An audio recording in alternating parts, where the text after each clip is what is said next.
यहोशू की किताब 3 अध्याय 7 वाक्य फिर से याद करते हैं। तब यहोवा ने यहोशू से कहा, आज के दिन से मैं सब इजराइलियों के सम्मुख तेरी प्रशंसा करना आरंभ करूंगा, जिससे वे जान लें कि जैसे मैं मूसा के संग रहता था वैसे ही मैं तेरे संग भी हूँ। ये सम्मान का वर्ष है और इस साल परमेश्वर हमारी महिमा, हमारी प्रतिष्ठा, हमारा आदर बढ़ाने जा रहा है। लगातार 1 तारीख की रात से हम सीख रहे, सुन रहे, पढ़ रहे हैं। आमीन।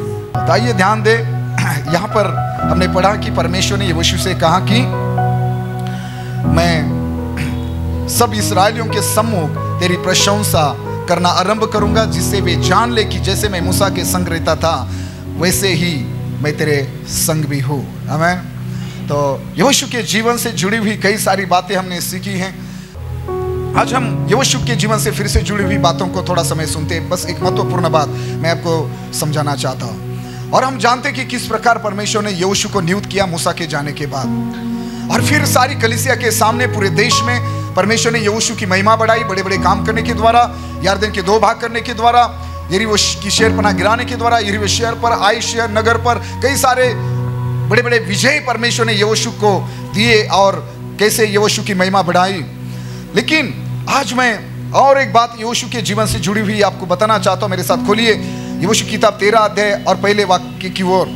यहोशू बूढ़ा और बहुत उम्र का हो गया था, और यहोवा ने उससे कहा, तू बूढ़ा और बहुत उम्र का हो गया है, और बहुत देश रह गए हैं जो इजराइल के अधिकार में अभी तक नहीं आए। मेरे प्रियो 12 अध्याय के 24 वाक्य में अगर आप पढ़ेंगे तो यहोशू ने कितने राजाओं को हराया। और एक तिर्सा का राजा है, इस प्रकार सब राजा 31 हुए। 31 मूसा द्वारा या यहोशू द्वारा कई सारी जो जितने राजाओं को पराजित किया गया, यहोशू की मूसा के द्वारा कितने वो भी लिस्ट दी है। लेकिन यहोशू के द्वारा कितने राजे पराजित किए गए, मतलब कितने देश, कितने राज्यों को हराया यहोशू ने, कितने देश या कितने राजाओं को हराकर उसने कितनी बड़ी बड़ी लड़ाइयाँ जीती। करीब करीब यहाँ लिखा है 31 राजे थे, है ना, सब मिलकर मूसा, यहोशू, जो भी ये सारी लिस्ट वो बाद में देखना। लेकिन मैं आपको एक बात बताना चाहता हूँ। 13 अध्याय के पहले वाक्य में परमेश्वर यहोशू से बात करते हुए कह रहा है, यहोशू के विषय में लिखा है कि यहोशू बूढ़ा और बहुत उम्र का हो गया था, और यहोवा ने उससे कहा, तू बूढ़ा और बहुत उम्र का हो गया है, और बहुत देश रह गया है जो इस्राएल के अधिकारों में अभी तक नहीं आया। चलो सब तैयार है? एक बार जोर से बोले हालेलुया। तो आज मैं यहोशू के जीवन की एक अंतिम बात आपको बताना चाहता हूं कि परमेश्वर ने जब मूसा को कहा था, यहोशू को नियुक्त किए समय, यहोशू को नियुक्त करते समय कि यहोशू मेरे लोगों को वाचा के देश में ले जाएगा। परमेश्वर ने मूसा को कहा था कि तू वहां नहीं जाएगा, लेकिन यहोशू लेकर जाएगा। ओके, तो परमेश्वर ने यहोशू को इस्तेमाल किया, जो उसके लोग थे जिनको परमेश्वर ने मिस्र से निकाला, और दूध और मधु की नदियां बहने वाले वाचा के देश में परमेश्वर उनको लेकर जाना चाहता था। तो परमेश्वर ने अभी उस वाचा के देश में यहोशू के द्वारा अपने लोगों को लाया, और परमेश्वर ने यहोशू को इस्तेमाल किया कि उस पूरे देश को अधिकार में लाए। उस सारे 7 राष्ट्रों की भूमि परमेश्वर अपने लोगों को दिलाए। लेकिन कितनी लड़ाइयां लड़ेगा यहोशू। तो जिस काम के लिए परमेश्वर ने यहोशू को चुना था, इस वचन में हम देखते हैं कि उस काम को करते हुए वो सारा पूरा देश अधिकार में लाने के लिए, और इस्राएल लोगों को, परमेश्वर के लोगों को वो सारा देश जीतकर परमेश्वर के लोगों को, कलीसिया को देने के लिए यहोशू ने अपना पूरा जीवन खर्च किया। पूरा जीवन उसने, वो एक बहुत ही बड़ा आर्मी लीडर था, उसने बहुत लड़ाइयां लड़ी, लेकिन वो देश ही इतना बड़ा था कि वो सारा देश यहोशू के अधिकार में नहीं आया। यह लिखा है, परमेश्वर ने कहा जो इस्राएल के अधिकार में अभी तक नहीं आया, बहुत देश रह गया है, परमेश्वर ने कहा। तो अभी ध्यान दीजिए, परमेश्वर चाहता था कि वो सारा देश यहोशू के द्वारा, या वो सारा देश इस्राएल के अधिकार में आए, मतलब इस्राएल को मिले, वहां से सारी अन्य जातियां हटाई जाएं, और वो सारा देश कलीसिया को मिले।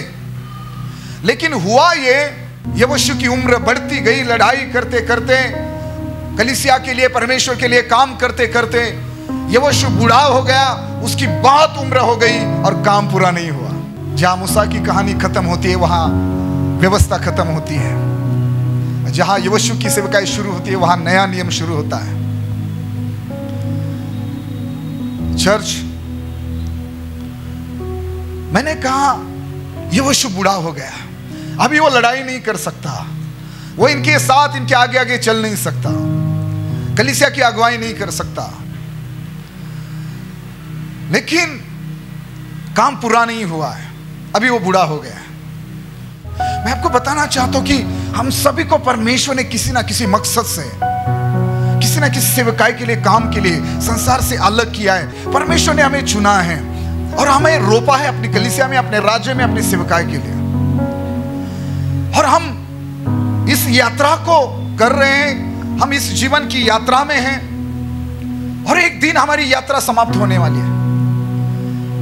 एक दिन हमारी आंखें कमजोर पड़ेगी, हमारी शक्ति कमजोर हो जाएगी, हम दौड़ नहीं पाएंगे, हम इंस्ट्रूमेंट बजा नहीं पाएंगे, हम आराधना नहीं कर पाएंगे, आप घर से निकलकर पैदल या भवन में नहीं आ पाएंगे, आप बाइबल नहीं पढ़ पाएंगे, कितना भी बड़ा चश्मा लगाया तो भी आप गीत नहीं गा पाएंगे, मुंह में दांत नहीं होंगे, आप यहां बैठकर वचन नहीं सुन पाएंगे, कितना भी बड़ा साउंड सिस्टम लगाया तो भी, क्योंकि आपके कान काम नहीं कर रहे होंगे। ये होगा एक दिन। लेकिन सवाल यह है कि जिस दिन हम यहोशू के समान बूढ़े हो जाएंगे और काफी उम्र के हो जाएंगे, हमारी आंखें धुंधली हो जाएंगी, ठीक से शायद हमें सुनाई नहीं देगा, हम ठीक से शायद बात नहीं कर पाएंगे, हम यहां पर चर्च में पैदल नहीं आ पाएंगे, हम चेयर पे नीचे या बैठ भी नहीं पाएंगे, हमें, हमारे लिए फिर बिस्तर लगाना पड़ेगा। जिस काम के लिए परमेश्वर ने हमें चुना है, क्या वो काम पूरा हो जाएगा? जिस काम के लिए परमेश्वर ने आपको चुना है, सिर्फ आशीष पाने के लिए, मैं जानता हूं किसी को परमेश्वर ने यहां नहीं लाया है। सिर्फ चंगाई पाने के लिए प्रभु ने आपको यहां नहीं लाया है। वो जरूर आपकी प्रार्थना सुनेगा, आपको चंगाई छुटकारा देगा, वो आपकी महिमा, प्रतिष्ठा, प्रशंसा बढ़ाएगा, निसंदेह, कोई डाउट नहीं। लेकिन आपके जीवन पर बड़ी बुलाहट है, परमेश्वर का कुछ खास मकसद है आपके जीवन के विषय में। परमेश्वर ने किसी काम के लिए अपने कलीसिया में आपको रखा है। कुछ ना कुछ काम क्यों ना हो, छोटा बड़ा क्यों ना हो, लेकिन परमेश्वर ने किसी काम के लिए आपको कलीसिया में रखा है। आप यहोशू के समान हो सकते हैं, एक बड़े अगुवे हो, एक आर्मी लीडर हो, आप एक बड़े योद्धा हो। आप में से कल शायद कोई उठकर एक बड़ा प्रेरित, बड़ा भविष्यवक्ता, एक नबी, एक बाइबल टीचर, एक सुसमाचार प्रचारक खड़ा हो जाएगा, एक बड़ा आराधक। तो मैं कहना चाहता हूं कि जब हमारी यात्रा समाप्त हो जाएगी, हमारे विषय में क्या बोला जाएगा? मालूम है, जब यीशु मसीह संसार में थे तो यूहन्ना रचित सुसमाचार अध्याय 17 वचन 4 में उसने पिता से बात करते हुए, दुआ करते हुए क्या कहा? जो कार्य तूने मुझे करने को दिया था, हाँ, उसे पूरा करके मैंने पृथ्वी पर तेरी महिमा की है। परमेश्वर ने कुछ तो आपको और मुझे काम दिया इस पृथ्वी पर, वो पूरा करने के द्वारा हमें इस पृथ्वी पर परमेश्वर की महिमा करनी है। वो कह रहा है, परमेश्वर जो कार्य तूने मुझे दिया था, जिस काम के लिए तूने मुझे भेजा था, वो इस पृथ्वी पर मैंने पूरा करने के द्वारा तेरी महिमा करी है। यही हमारी दुआ होनी चाहिए, यही हमारी गवाही होनी चाहिए। जब हम बिस्तर पर पड़े हुए हैं और हमने हमारी नाती पोतियों से बात करते समय, जो हमारे बाद में कोई इस कलीसिया में कोई वर्शिप लीडर होगा, अगुवा होगा, वो मिलने आएगा आपको, मुझे, क्या हम उनको ये बोल पाएंगे कि परमेश्वर ने जिस काम के लिए मुझे चुना था, उस काम को मैंने पूरा करके मैंने परमेश्वर की महिमा की है, अभी आपकी बारी है? क्या आप अपने नाती पोतियों को, अपने बच्चों को बोल पाएंगे? आने वाले कल की कलीसिया को क्या आप ये बोल पाएंगे? यीशु मसीह ने कहा, पिता, इस पृथ्वी पर जिस काम के लिए तूने मुझे भेजा था, जिस कार्य को तूने मुझे दिया था करने के लिए, उस कार्य को मैंने पूरा करके तेरी महिमा करी है। आमीन। ये हमारी गवाही होनी चाहिए।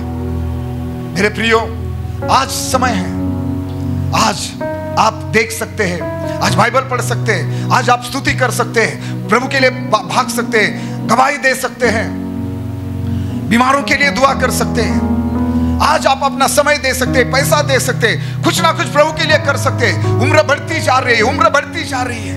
हमारे आयु के एक एक दिन, एक एक सप्ताह, एक एक महीना, एक एक साल कम होता जा रहा है। पता नहीं कब क्या होगा, मालूम नहीं अगला साल या कल का दिन हम देख पाएंगे या नहीं पाएंगे। लेकिन जब आज मौका मिला है, ऐसी आराधना करो कि इसके पहले जीवन में आपने कभी उस प्रकार की आराधना नहीं की। ऐसी आराधना करो हर संडे, हर दिन ऐसा जीवन जियो कि हो सकता है वो आपकी उम्र का, आपके जीवन का आखिरी दिन हो। प्रतिदिन हमें परमेश्वर की महिमा करनी है। कोई नहीं जानता किसके साथ क्या होगा, एक दिन में क्या होगा, बाइबल कहती है कि तुम नहीं जानते हो। यहोशू के विषय में लिखा है, परमेश्वर कह रहा है, यहोशू अभी तू बूढ़ा हो चुका है, तेरी उम्र काफी हो चुकी है, लेकिन अभी बहुत सारा देश, बहुत सारा काम बचा हुआ है जो ये कलीसिया के अधिकार में नहीं आया। कलीसिया को वो आशीष नहीं मिली, कलीसिया को वो भूमि नहीं मिली, कलीसिया को वो कुएं, वो खेती वो नहीं मिली। यहोशू बहुत काम बाकी है और अभी वो तू पूरा नहीं कर सकता। परमेश्वर ये यहोशू को बोल रहा है। कितना दुख लगता है ये सुनते हुए, अगर थोड़ा भी पवित्र आत्मा का कुछ भाग आपके अंदर है तो। चर्च, मैं आपको एक बात बता दूं, एक सीक्रेट ध्यान से सुनिए। कोई सुन रहा है? एक बार जोर से बोले हालेलुया। परमेश्वर हमेशा अपने काम के लिए अपने साथ हमेशा अपने लोगों को चुनता है। मुझे पता ही है, जब परमेश्वर ने नूह को चुना, बाइबल कहती है वो अपने समय के लोगों में सबसे धर्मी व्यक्ति था। लेकिन जब परमेश्वर ने अपनी योजना के अनुसार जब सारी मानव जाति का, इस पृथ्वी का सारे प्राणियों का नाश करने की योजना बनाई, उस समय परमेश्वर ने नूह को कहा तू अपने लिए एक जहाज बना। बराबर है? सब सुन रहे? उत्पत्ति 6 अध्याय और उसका 15 वाक्य पढ़ दीजिए। इस ढंग से तू उसको बनाना, जहाज की लंबाई 300 हाथ, चौड़ाई 50 हाथ और ऊंचाई 30 हाथ की हो। अभी मेरी ओर देखो, सामने देखो। मैंने बोला परमेश्वर अपने साथ, परमेश्वर जिस काम को पूरा करना चाहता है उस काम को करने के लिए परमेश्वर हमेशा अपने लोगों को चुनता है और उसके द्वारा वो अपनी महिमा करना चाहता है, बस। लेकिन एक बात ध्यान से सुनिए, जिस परमेश्वर ने सारी दुनिया बनाई, सारी सृष्टि बनाई, सारी कायनात बनाई, आपको पृथ्वी की लंबाई मालूम है, पृथ्वी की चौड़ाई मालूम है, सूरज की लंबाई चौड़ाई मालूम है, जितने भी ग्रह तारे मालूम है, वो परमेश्वर ने बनाए। और कैसे बनाए मालूम है? सिर्फ शब्दों से। 6 दिन के अंदर बनाए, केवल शब्द के द्वारा बनाए हैं। तो क्या 300 हाथ, जिसकी लंबाई 300 हाथ है, तो 300 हाथ लंबाई का जहाज वो अपने शब्दों से नहीं बना सकता था? जिसने सारी पृथ्वी बनाई वो 300 हाथ लंबाई का जहाज नहीं बना सकता था नूह के लिए, नूह के परिवार को बचाने के लिए?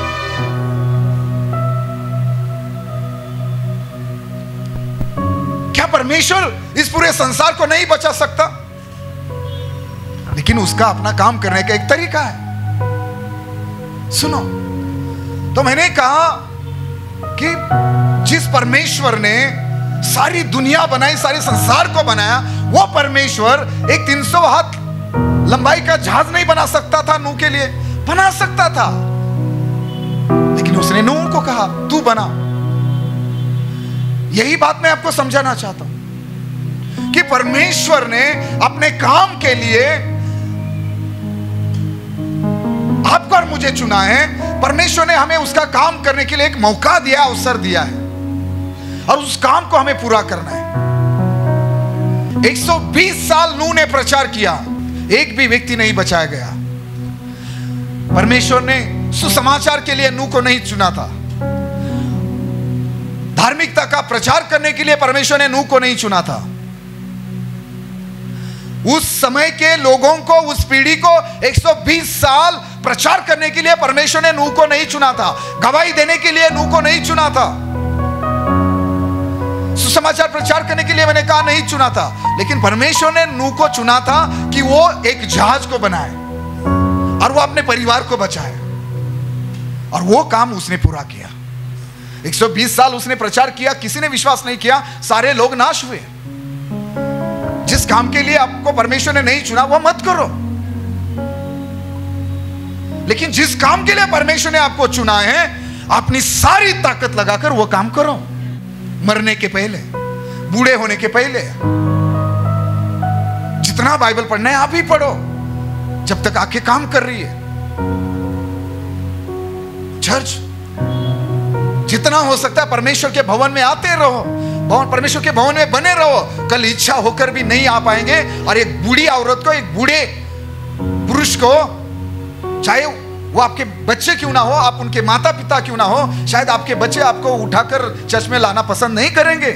संडे होने के बावजूद आप घर पर बिस्तर पर पड़े होंगे, तो आज सीरियस हो जाओ, एक संडे मिस नहीं होना चाहिए। मैंने कहा परमेश्वर अपने काम के लिए अपने लोगों को चुनता है और अपनी महिमा करता है, अपनी महिमा के लिए। यही तो यीशु मसीह ने गवाही दी। तो मैं बात कर रहा था यहोशू की, कि परमेश्वर ने कहा कि काफी देश बचा हुआ है। चर्च, ये हमारी गवाही नहीं होनी चाहिए। जब आप बूढ़े हो जाएं, सीना तान कर बड़े फक्र से, गर्व से हमें कहने के लिए हमारे पास बातें होनी चाहिए, शब्द होनी चाहिए कि जिस काम के लिए परमेश्वर ने मुझे चुना। मैंने 40 साल प्रभु की सेवकाई की, मैंने 40 साल कीबोर्ड बजाया, इस गिटार बजाई, वर्शिप की, प्रचार किया। 40 साल मैंने कलीसिया के लिए काम किया। मैं 50 साल मेरे पासवान के साथ वफादार रहा। मैं 40 साल 50 साल मेरी कलीसिया के साथ वफादार रहा। ये आपकी गवाही होनी चाहिए। चर्च, सबोपदेशक की किताब 9 अध्याय 10 वाक्य पढ़िए। जो काम तुझे मिले उसे अपनी शक्ति भर करना, क्योंकि अधोलोक में जहाँ तू जाने वाला है न काम, न युक्ति, न ज्ञान और न बुद्धि है। ओह, प्लीज एक बार इस वचन को ध्यान से सुने और समझे। एक बार जोर से कोई बोले हालेलुया। जो कुछ काम तुझे मिले, जो काम तुझे दिया गया है, उस काम को अपनी सारी ताकत लगाकर, सारी ताकत खर्च करते हुए, सारी ताकत का उपयोग करते हुए उसे पूरा करना। समझ में आया? ये बहुत ही बुद्धिमान व्यक्ति ने कही हुई बात है, जिसका नाम राजा सुलेमान है। तो चर्च, हेलो, कोई सुन रहा है? एक बार जोर से बोले हालेलुया। जो काम तुझे मिले, सारी ताकत, सारा बल खर्च करते हुए उसे पूरा करना, उसको अधूरा मत छोड़ना, बीच में ही मत छोड़ना। क्यों मालूम है क्या? जब तू मरेगा, जब तेरी यात्रा समाप्त हो जाएगी, जब तू बूढ़ा हो जाएगा, जब तेरी आंखें धुंधली हो जाएगी, जब तू, तेरा शरीर कमजोर हो जाएगा, और जिस दिन तेरी सांसें बंद हो जाएगी, तेरी आंखें बंद हो जाएगी, जब तू इस पृथ्वी को अलविदा कहेगा, तो जहां तू जाने वाला है, चाहे वो अधोलोक हो, चाहे वो स्वर्ग हो, नरक हो, लेकिन ध्यान देना, परमेश्वर का वचन कहता है जो काम तुझे मिले उसे क्या करना? अपनी सारी ताकत, अपनी सारी शक्ति लगाकर करना, क्योंकि अधोलोक में जहां तू जाने वाला है। हम कहां जाने वाले हैं? अगर हम विश्वासी हैं तो हम जानते हैं हम स्वर्ग जाने वाले हैं। बात स्वर्ग की या नरक की करे, जहां हम जाने वाले हैं वहां कोई काम आपको नहीं करना पड़ेगा। समझ में आया? वहां कोई सर्टिफिकेट काम नहीं आएगा, वहां कोई डिग्री काम नहीं आएगी। आज आपके पास अपने जवानी के 20, 25, 30 साल खर्च करते हुए जितनी भी पढ़ाई की है, जितनी भी डिग्री हासिल की है, जितना भी ज्ञान, जितना भी ज्ञान, बुद्धि आपने पाई है ना, वो स्वर्ग में कुछ काम की नहीं है। सुनो, यह स्पष्ट लिखा है कि जब हम वहां जाएंगे ना, फिर वो स्वर्ग हो या अधोलोक जो भी हो, वहां न काम, युक्ति, ज्ञान और ना बुद्धि है, कुछ नहीं है। इसका मतलब ध्यान देना, इस वचन का मतलब क्या है? काम पृथ्वी पर है, काम यहां पर है, कलीसिया में आपको जहां प्रभु ने रखा है, जिस परिवार में परमेश्वर ने आपको रखा है, यहां पर आपको काम करना है। बुद्धि, युक्ति, प्रयुक्ति, जो भी ये ज्ञान है, वहां वो सारी बुद्धि, ताकत, ज्ञान जो है, वो सब आपको यहां काम आएगा। वो नौकरी यहां काम आएगी, वो घर यहां काम आएगा, ऊपर कुछ नहीं आएगा। चर्च, चलो मैं इतना ही बताना चाहता हूं, परमेश्वर ने जो ज्ञान आपको दिया है, जो बुद्धि आपको दी है, जो ताकत आपको दी है, वो परमेश्वर के काम को पूरा करने के लिए खर्च करो यहां पर, क्योंकि हम बहुत जल्दी बूढ़े होने वाले हैं। प्लीज मैं आपको कहना चाहता हूं, जो काम आपको दिया जाए, यहूदा इस्करियोत ने वो जिम्मेदारी नहीं निभाई।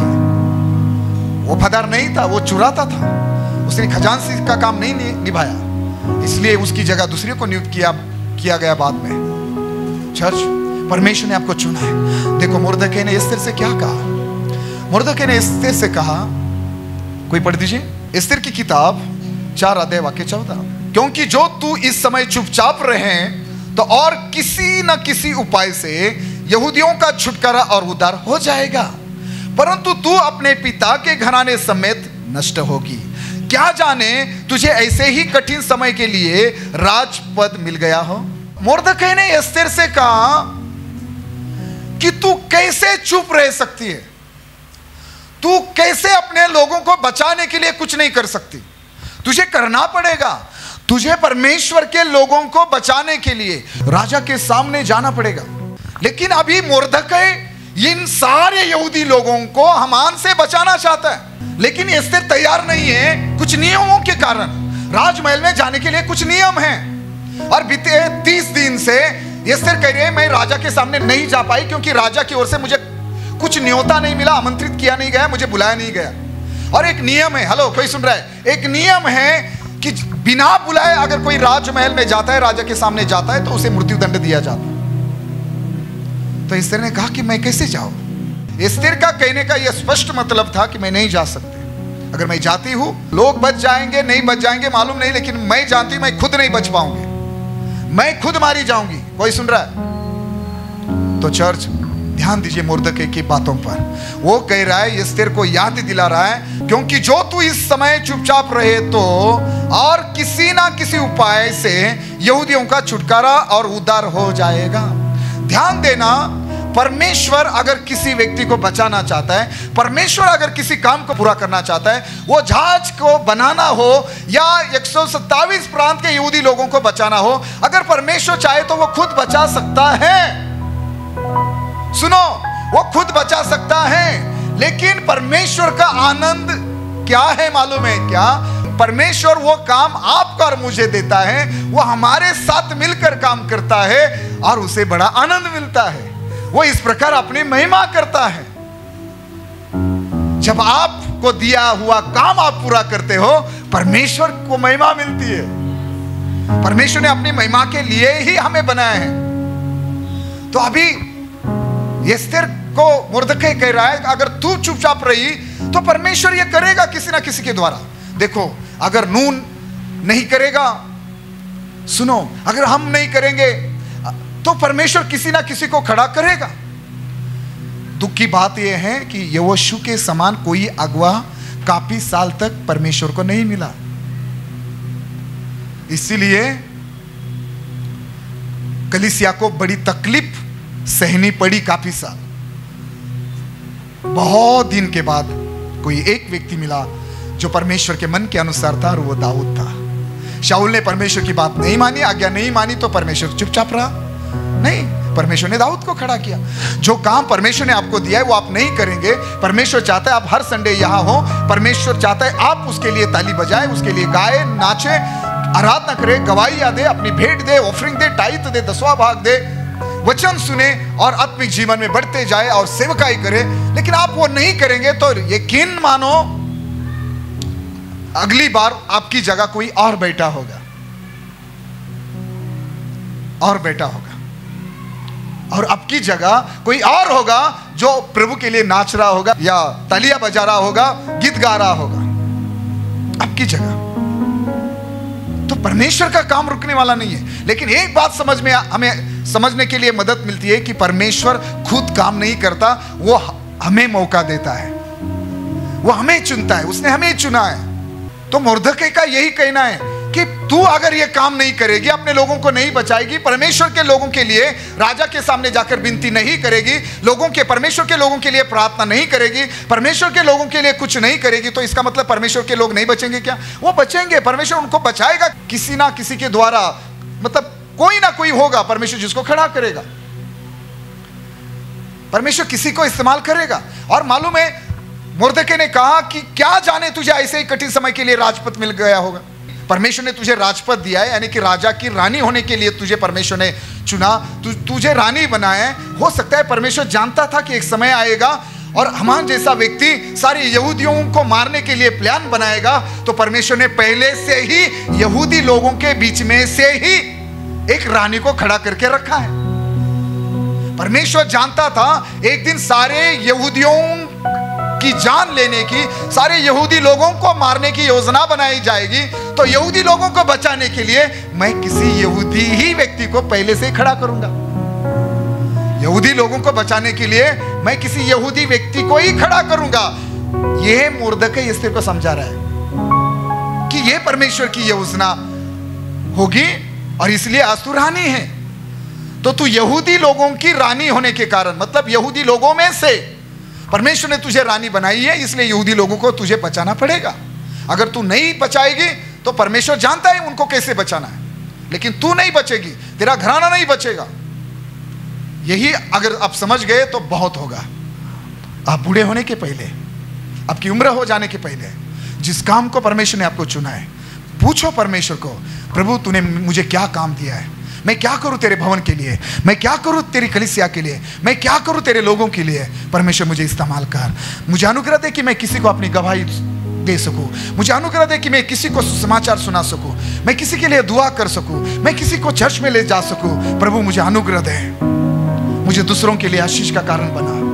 प्रभु मेरी उम्र होने के पहले मुझे अनुग्रह दे कि मैं किसी के घर जाकर दुआ कर सकूं, मुझे अनुग्रह दे कि मैं तेरे भवन में प्रति संडे या गुरुवार को आकर तेरी आराधना कर सकूं। देखो मुर्दकै एस्तेर को समझा रहा था कि तुझे जो राजपद मिला है, तुझे जो गवर्नमेंट नौकरी मिली है, तुझे जो गवर्नमेंट का सरकारी जॉब मिला है ना, वो केवल तेरे लिए नहीं है। वो तुझे जो जॉब मिला है ना, वो जॉब, वो राजपद तुझे मिले, उसके पीछे भी परमेश्वर का अपना मकसद है, ताकि तू परमेश्वर के लोगों के लिए काम करे। अभी कोई सुन रहा है मुझे? हेलो, आप बोलेंगे पास्टर मैंने 50 लाख का घर बनाया, पास्टर मैंने 1 करोड़ की प्रॉपर्टी बनाकर रखी है। कोई प्रॉब्लम नहीं, अगर मैं कल भी चला जाता हूं मेरे परिवार को कोई दिक्कत नहीं होगी। क्या आप ये प्रभु को बता पाएंगे? आप बोलेंगे प्रभु के सामने, आप क्या बोलेंगे? प्रभु बोलेगा मैंने तुझे वो अनुग्रह दिया कि तू हर महीना 50,000 कमाए, मैंने तुझे अच्छी नौकरी दी, मैंने तुझे अच्छा बिजनेस दिया, मैंने तुझे अच्छा स्वास्थ्य दिया ताकि तू काम कर सके, तू अपने परिवार को संभाल सके। लेकिन परमेश्वर अगर तुझे यह पूछेगा कि तूने घर बनाया, उसमें मेरा क्या लाभ? तूने घर बनाया, तुझे 50,000 मिले या 50 लाख मिले, तूने क्या किया? तूने किराया भरा, तूने अपने लिए जमीन खरीदी, तूने अपने लिए गाड़ी खरीदी, तूने अपने बच्चों के लिए इतनी एफडी की, जो भी किया, मेरा क्या लाभ? उस नौकरी से तुझे 50,000 रुपए मिले, उस 50,000 में से तूने मेरे भवन के लिए, मेरी सेवकाई के लिए, मेरे काम के लिए, रूहें बचाने के लिए, सुसमाचार प्रचार के लिए, उसमें से तूने कितना पैसा खर्च किया? पूछेगा क्या? नहीं परमेश्वर। तूने इतना बड़ा घर बनाया, कभी उस घर में किस आराधना हुई? कभी तूने परमेश्वर के दास को घर में बुलाकर, किसी विश्वासियों को घर में बुलाकर वो तेरे घर में मेरा वचन सुने, मेरे विषय में, मेरे प्रेम के विषय में, बलिदान के विषय में सुने? ऐसा कभी हुआ? तो मुझे क्या फायदा? तूने जो कुछ किया अपने लिए किया, अपने बच्चों के लिए किया, तूने जो कुछ किया अपने लिए किया, तू अपने लिए जिया, तूने अपनी इच्छा पूरी की, मेरे लिए क्या किया? हाँ या ना? कोई सुन रहा है? ठीक है, तो ध्यान दीजिए कि सिर्फ इसी बातों में प्रतिदिन यही मन में रखते हुए मत जियो, मुझे एक जमीन खरीदनी है, घर बनाना है, बच्चों के लिए करना है, अपने लिए करना है, अपने बुढ़ापे के लिए इतनी पूंजी जमा करने, बस यही धुंध में मत रहो। ध्यान दो परमेश्वर ने तुम्हें क्यों वो घर दिया है, वो नौकरी क्यों दी है, अच्छा स्वास्थ्य क्यों दिया, अच्छे बच्चे क्यों दिए, वो पैसा क्यों दिया है, वो ताकत, वो ज्ञान, वो बुद्धि क्यों दी है, क्यों परमेश्वर ने तुम्हें कलीसिया में रखा है, किस काम के लिए रखा है, उसको पूरा करो। बूढ़े होने के पहले, मरने के पहले। कल आप नहीं रहेंगे, लेकिन उस कलीसिया में आपका नाम रहेगा। लोग बोलेंगे कि ऐसे ऐसे पास्टर थे, ऐसे ऐसे विश्वासी थे, ऐसा ऐसा अगवा था, वर्शिप लीडर था, उसने ऐसी ऐसी सेवकाई की, उसके कारण आज भी इतने लोग, लाखों में, हजारों में आज भी लोग प्रभु के लिए जी रहे हैं। आज भी उसका परिवार सेवकाई कर रहा है। उसने तो सेवकाई की, लेकिन उसके बच्चे सेवकाई कर रहे हैं, उसके घर के लोग सेवकाई कर रहे हैं। आप नहीं करेंगे तो आपके बच्चे भी नहीं करेंगे। आप प्रभु के लिए नहीं जिएंगे तो आपका परिवार भी नहीं जिएगा। ध्यान में रखना चर्च, परमेश्वर ने सिर्फ आपके लिए, आपके परिवार के लिए, आपका खुद का पेट भरने के लिए, आपके खुद के परिवार को चलाने के लिए नौकरी या बिजनेस, पैसा या सोना या जमीन नहीं दी है, बुद्धि ज्ञान या ताकत नहीं दी है। परमेश्वर चाहता है आप उसके लिए काम करें। आप जिस काम के लिए परमेश्वर ने आपको चुना है उस काम को पूरा करें। आमीन। यीशु मसीह ने कहा मेरा पिता भी काम करता है और मैं भी काम करता हूं। परमेश्वर खुद काम कर सकता है, खुद परमेश्वर कर सकता है, लेकिन इसमें उसकी क्या महिमा होगी? उसको क्या महिमा मिलेगी? वो सब कुछ खुद ही करेगा तो उसको क्या महिमा मिलेगी? सुनो, मैंने कहा परमेश्वर चुनता है लोगों को। उसने नूह को चुना जहाज बनाने के लिए। जिसने दुनिया बनाई वो जहाज नहीं बना सकता था? बना सकता था। सुनो, जिसने एस्तेर को राजपद दिया वो परमेश्वर यहूदी लोगों को नहीं बचा सकता था? बचा सकता था, लेकिन परमेश्वर चाहता था कि एस्तेर के द्वारा वो सारे लोग बचाए जाए। एस्तेर ने उपवास किए, एस्तेर ने 3 दिन उपवास किए। 3 दिन वो भूखी रही लोगों के लिए। 3 दिन उसने पानी नहीं पिया लोगों को बचाने के लिए। 3 दिन उपवास रखा, 3 दिन प्रार्थना की, और 3 दिन के बाद नियम के विरोध में राजा के सामने गई, अपनी जान जोखिम में डालकर, अपने जान की बिना परवाह किए चर्च, और सारे यहूदी बचाए गए। वो सारी घटना आपको मालूम है। सारे यहूदी लोग बचाए गए, सारे यहूदी बचाए गए। एक आखिरी काम बचा था। परमेश्वर ने वो काम खुद पूरा किया। मालूम है कौन सा काम? जब 2000 साल पहले यीशु मसीह ने, जब 2000 साल पहले परमेश्वर ने इस पृथ्वी पर देखा, मनुष्य की ओर देखा, और परमेश्वर ने क्या देखा? मनुष्य अपने आप को नहीं बचा सकता। हर एक व्यक्ति पापी है, हर एक व्यक्ति पापी है, और पाप की मजदूरी मृत्यु है। मनुष्य अपने आप को पाप से नहीं बचा सकता। मनुष्य अपने आप को मृत्यु से, नरक से नहीं बचा सकता। इसलिए काम परमेश्वर ने खुद किया। वो काम कौन सा है मालूम है? खुद परमेश्वर मनुष्य बनकर इस पृथ्वी पर आया। उसका नाम यीशु मसीह है। उसका नाम प्रभु यीशु मसीह है।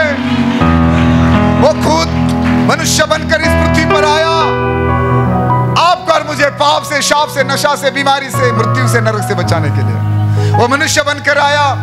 और यीशु मसीह ने आपकी सजा, आपके पाप, आपके शाप, हमारे सभी के पाप और शाप अपने ऊपर लिए, और हमारी जगह क्रूस पर मारा गया।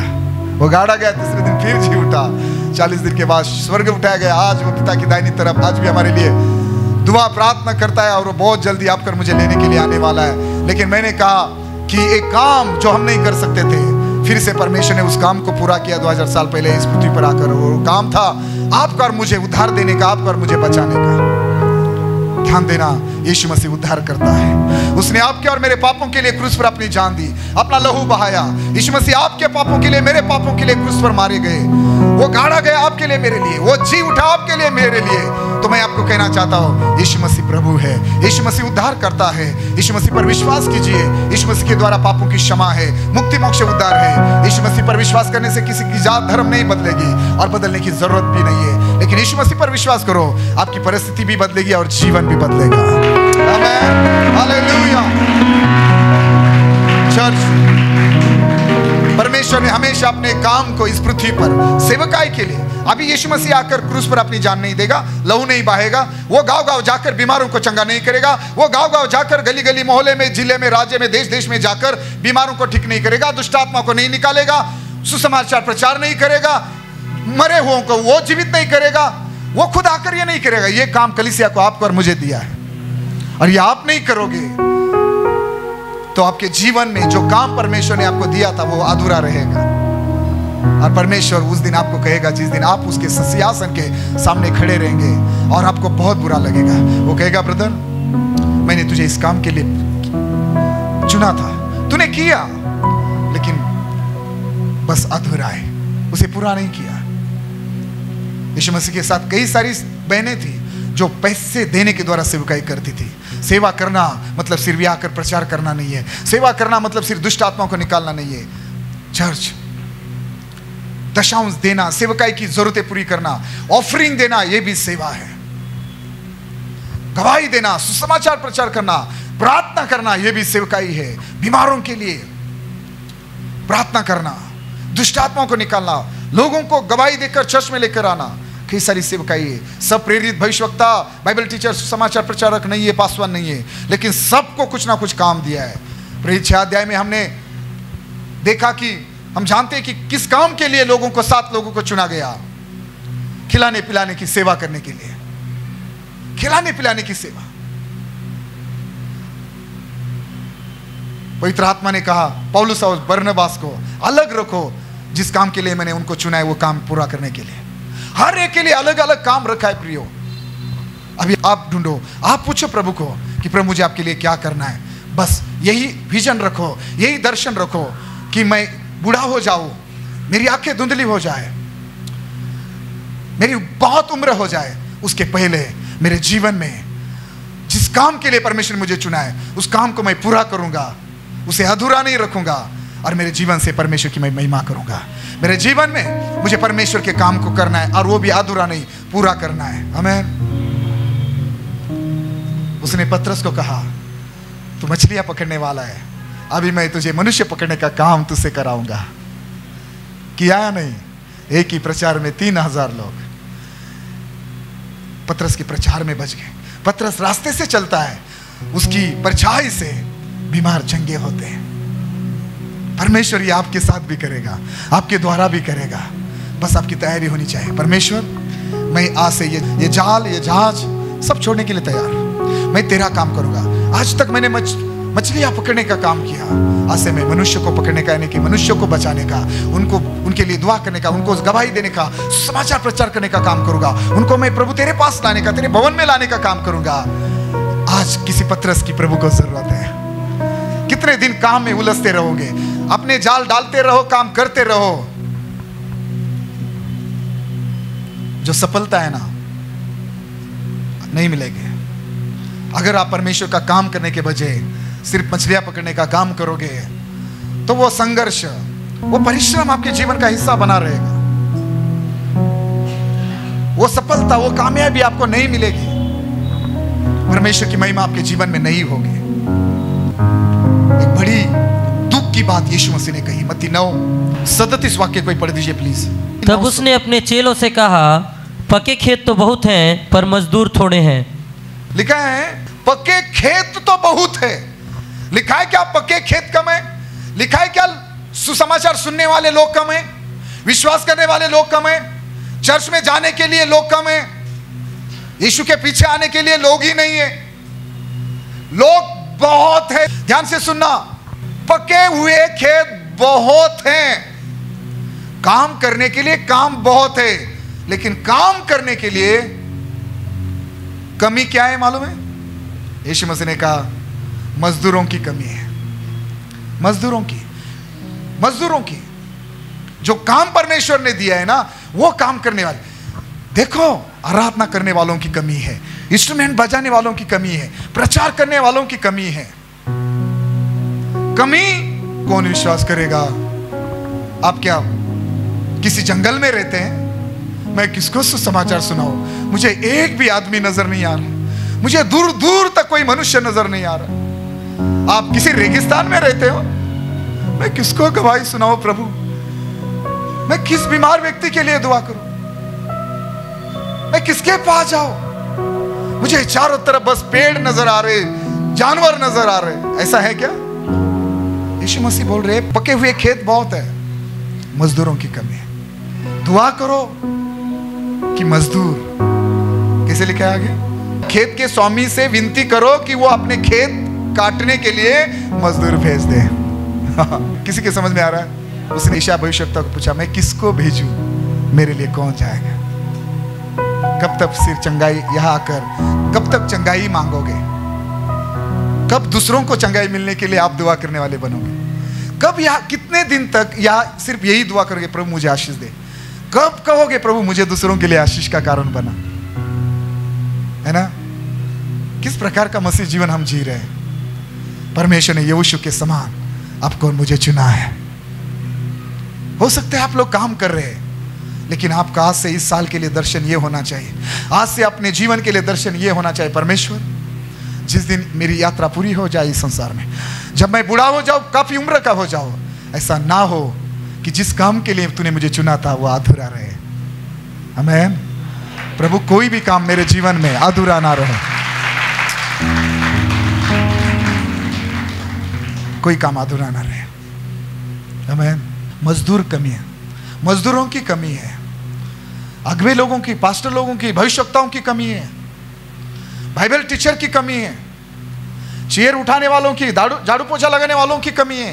क्या कर रहे हैं आप, किस प्रकार का जीवन जी रहे हैं चर्च। दूसरा तीमुथियुस 4:7 पढ़िए। मैं अच्छी कुश्ती लड़ चुका हूँ, मैंने अपनी दौड़ पूरी कर ली है, मैंने विश्वास की रखवाली की है। क्या स्टेटमेंट है पौल का, मैंने अपनी दौड़ पूरी की है। हालेलुया। पौलुस कह रहा है मैंने अपनी दौड़ पूरी की है। क्या कहना चाहता है वो अपने आत्मिक बेटे तीमुथियुस का? मैं कभी विश्वास से पीछे नहीं हटा, मैंने अपनी सेवकाई पूरी की है, मैंने कलीसिया खड़ी की है, मैंने सारी पत्रियां लिखी है, जिस काम के जिस प्रकार प्रभु के लिए जीना चाहिए उस प्रकार मैंने जीवन जिया है। कह पाएंगे आप, मैंने अपनी दौड़ पूरी की है। यही तो हमारी गवाही होनी चाहिए। यही तो यीशु मसीह ने कहा, ये किसी ने नहीं कहा, ना पतरस ने, ना यूहन्ना ने, ना याकूब ने। ये यीशु मसीह के सारे चेलों में से एक अकेला बंदा था, ये 12 में से नहीं था, ये बाद में चुना हुआ था, ये कलीसिया का सताने वाला था। लेकिन पौलुस ने इतना काम किया, वो बोल रहा है मैंने अपनी दौड़ पूरी की। कितना काम किया प्रेरित पौलुस ने, कोई पढ़ेगा?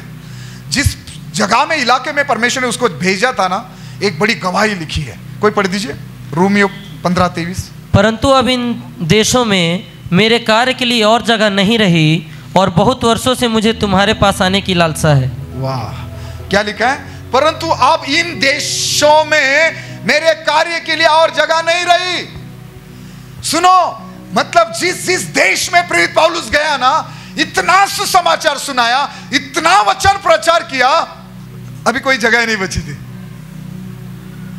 ऐसे लोग ही नहीं बचे थे, ऐसा घर, ऐसा गांव, ऐसा देश नहीं बचा था। प्रेरित पौलुस ने अपने जीवन में बहुत देशों की यात्रा की। बोल रहा है एक ही देश नहीं बचा कि जहां जाकर मुझे अभी सुसमाचार प्रचार करना चाहिए। सब देशों में मैंने क्या किया है? अपना काम किया है। बोल रहा है मैंने अपनी दौड़ पूरी की। हमेशा के लिए आपकी आंखें बंद हो जाए उसके पहले ये आनंद मिलना चाहिए, मैं प्रभु के लिए जिया, मैंने प्रभु का काम किया, मैंने सारा काम पूरा किया, मैंने अपना जीवन प्रभु को दिया, मैंने अपना पैसा प्रभु को दिया, मेरा घर प्रभु के लिए खुला था, मेरा सब कुछ प्रभु के लिए था। मैंने प्रभु के दासों के लिए, भवन के लिए, विश्वासों के लिए मैंने हमेशा अपना समय, अपना पैसा खर्च किया। मैंने अपनी दौड़ पूरी की। एक आखिरी वचन पढ़ दीजिए, प्रेरित पौलुस बोल रहा है, प्रेरितों के काम 20 अध्याय का 20 वाक्य से आगे पढ़िए। वो कह रहा है कि और जो जो बातें तुम्हारे लाभ की थी उनको बताने और लोगों के सामने और घर घर सिखाने में कभी न झिझका। प्रेरित पौलुस ने एक एक व्यक्ति को घर घर जाके उसने कैसी सेवकाई की ना, वो यह सारा लिखा है। उसने कहा मैं गवाही देता रहा यूनानियों के सामने, यहूदियों के सामने, और वो बोल रहा है मालूम है, आप देखो मैं जानता हूं कि तुम सब जिनमें परमेश्वर के राज्य का प्रचार करता फिरा, मेरा मुंह फिर न देखोगे। मरने के पहले प्रेरित पौलुस ने कैसे सेवकाई किया, और वो फिर अंत में लिखता है मैंने अपनी दौड़ पूरी की।